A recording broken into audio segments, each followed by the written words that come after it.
13వ తేదీ నాడు రాబోయే మే 13వ తేదీ నాడు పోలింగ్ సందర్భంగా ఓకే. ఈ ఎలక్షన్లు ఎలా జరుగుతున్నాయంటే బందిపోటు పాలన, పందికొక్కుల పాలనకు, మోడీ గారి ఆధ్వర్యంలో జరిగే కూటమి పాలనకు మధ్య పోటీ.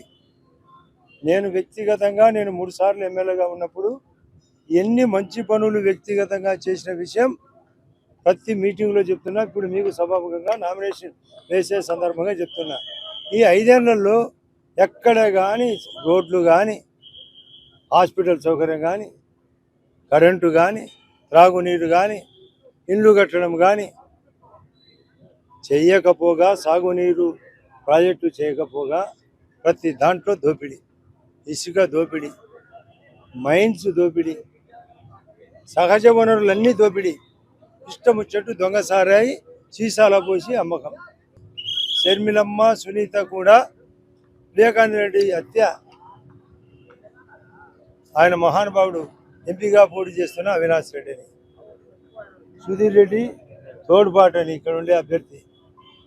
అది కాకుండా దీంట్లో ప్రధాన పాత్ర జగన్ రెడ్డికి, భారతికి తెలియకుండా జరగలేదు. వాళ్ళ ధనదాహానికి, వాళ్ళ అధికార వ్యామోహానికి అద్దు లేదు. దీన్ని చెక్కు పెట్టాలని వికసిత భారత్, వికసిత ఆంధ్రప్రదేశ్ మా ఉద్దేశం. దరిద్రమైన అప్పులు చేసినారు. ఇప్పుడు ఈ రాష్ట్రాన్ని మేలు చేయాలా?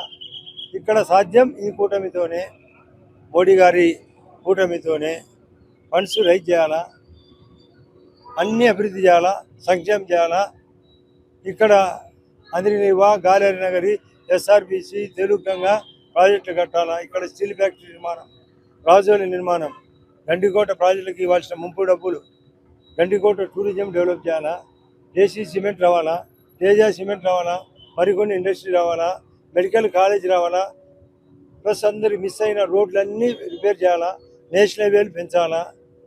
రేషన్ కార్డులు, పెన్షన్లతో పాటు మెడికల్ క్యాంప్ ఏర్పాటు, సీఎం రిలీఫ్ ఫండ్ వాళ్ళు రిలీఫ్ ఇస్తే భారీగా గతంలో కంటే ఇంకా అధికంగా ఇప్పియాలా. ఇక్కడ మా తరపున భూపేష్ రెడ్డి పోటీ చేస్తున్న అభ్యర్థికి నాకంటే మించి మెజార్టీ రావాలని అప్పీల్ చేస్తున్నా. కారణం అతను ఎంపీగా గెలిచాలంటే మా స్థావరంలో మరిన్ని పెరగాలని కూడా కోరుతున్నా. ఈ సందర్భంగా ఇద్దరు అభ్యర్థుల కూటమి, ఒకే ఇంట్లో ఇద్దరం పోటీ చేస్తున్నాం. ముఖ్యమంత్రి రేవంత్ రెడ్డి సవాల్పై BRS senior MLA Harish Rao స్పందించారు. తాను ముఖ్యమంత్రి సవాల్ను స్వీకరిస్తున్నానన్నారు. 15 ఆగస్టులోగా 2 లక్షల రుణమాఫీ చేస్తానని ముఖ్యమంత్రి చెప్పారని, అలా చేయకుంటే ఆయన రాజీనామా చేస్తారా అని హరీష్ రావు ఇటీవల సవాల్ విసిరారు. ఈ సవాల్పై ముఖ్యమంత్రి స్పందించారు. తాను ఈ సవాల్ను స్వీకరిస్తున్నానని, రుణమాఫీ చేయకుంటే తాను రాజీనామా చేస్తానని, మరి హామీని అమలు చేస్తే హరీష్ రావు పార్టీని మూసేసుకుంటారా అని ప్రతి సవాల్ విసిరారు. దీనిపై హరీష్ రావు తిరిగి స్పందించారు. సంగారెడ్డిలో నిర్వహించిన మీడియా సమావేశంలో హరీష్ రావు మాట్లాడుతూ ఇచ్చిన హామీలను అధికార పార్టీ చేత అమలు చేయించే బాధ్యత ప్రతిపక్షంగా తమపై ఉందన్నారు. శుక్రవారం అసెంబ్లీ ఎదుట ఉన్న అమరవీరుల స్థూపం వద్దకు వస్తానని, సీఎం రేవంత్ రెడ్డి కూడా అక్కడికి వచ్చి 15 ఆగస్టులోగా రుణమాఫీని పూర్తి చేస్తానని ప్రమాణం చేయాలని డిమాండ్ చేశారు.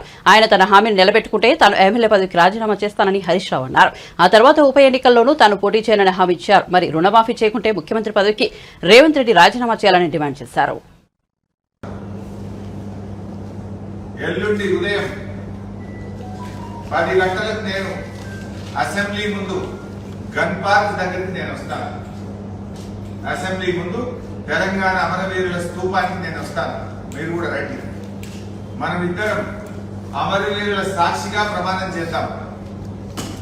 ఆగస్టు 15వ తేదీలోగా 2 లక్షల రుణమాఫీ మీరు బాండ్ పేపర్ల మీద రాసిచ్చి, సోనియా గాంధీ గారు లేఖ రాసి, రాహుల్ గాంధీ, ప్రియాంక గాంధీ, నువ్వు మీరందరూ ప్రజలకు 100 రోజుల్లో అమలు చేస్తామని చెప్పిన 6 గ్యారంటీలు, 13 హామీలు 15 ఆగస్టులోగా అమలు చేస్తానని నువ్వు ప్రమాణం చేయి.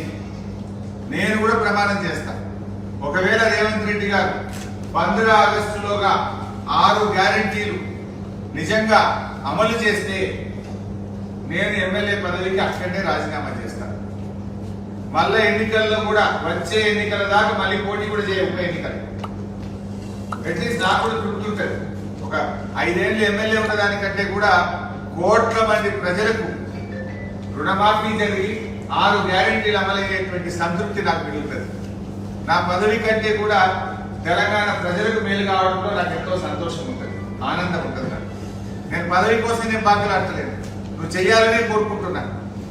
నువ్వు నువ్వు సవాల్ వేసినావు కదా, ఎస్ పోలాంపా గన్ పార్క్ దగ్గరికి అమరవీరుల స్తూపం ముందు ఏ అమరులైతే తెలంగాణ ప్రజల కోసం త్యాగాలు చేసిందో ఆ అమరుల సాక్షిగా ప్రమాణం చేద్దాం.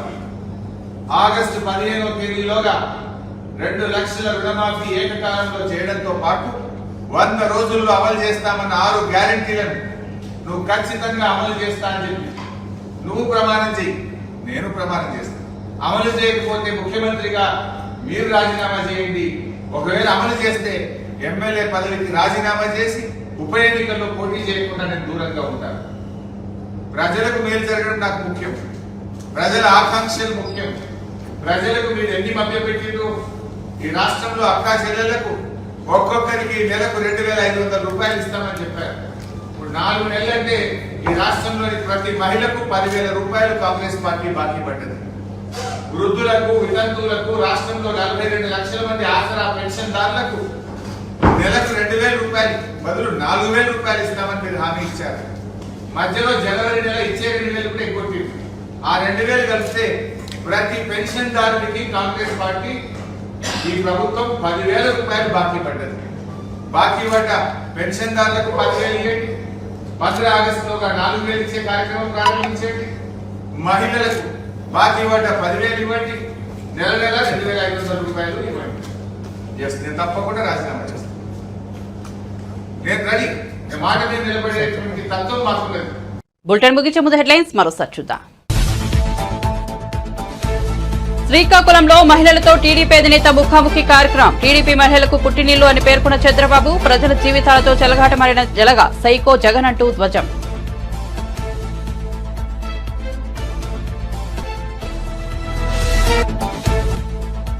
ఉత్తరాంధ్రలో వైసీపీ మేమంతా సిద్ధం బస్సు యాత్ర. టెక్కలి నియోజకవర్గం అక్కవరంలో సభ. పేద ప్రజల గుండె చప్పులే ఈ సిద్ధం సభలోని అభివర్ణించిన సీఎం జగన్, కూటమి మోసాలకు చెంపచెల్లు మనిపించేలా జవాబు చెప్పాలని పిలుపు. మంగళవారం పిఠాపురంలో నామినేషన్ వేసిన పవన్ కళ్యాణ్. నేడు కాకినాడలో నామినేషన్ వేసిన తంగెళ్ల ఉదయ్ శ్రీనివాస్. టీ టైం ఉదయ్ తో కలిసి భారీ ర్యాలీలో పాల్గొన్న పవన్.